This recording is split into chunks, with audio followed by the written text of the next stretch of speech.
Why aren't skyscrapers ever made out of brick? Bricks are more expensive than the alternatives. Not only are they relatively expensive to manufacture, but laying bricks is extremely labor-intensive, which is one of the reasons we see fewer bricks even in ranch-style suburban homes than we used to.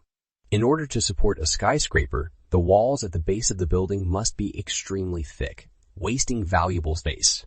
Bricks would need to be 1/2 feet deep at the base to support even a 6th-floor building. Bricks need a substructure of steel beams to support them. Skyscrapers with steel frames can be covered with brick panels, but brick is a poor material for cladding because of its weight and the possibility of coming loose and falling. The size of individual bricks is not large enough aesthetically to fit the scale of a skyscraper.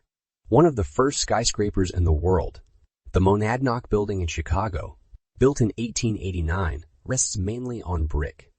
The Monadnock Building is 16 stories high and is often studied by urban architects.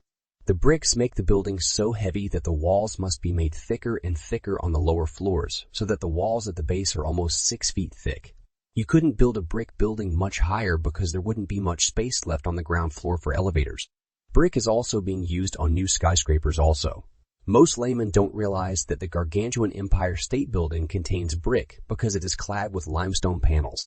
Two recently built New York City skyscrapers, the 53-story Worldwide Plaza and the 60-story Carnegie Hall Tower, both use brick for the exterior skin. Brick remains a feasible exterior for those who can afford it.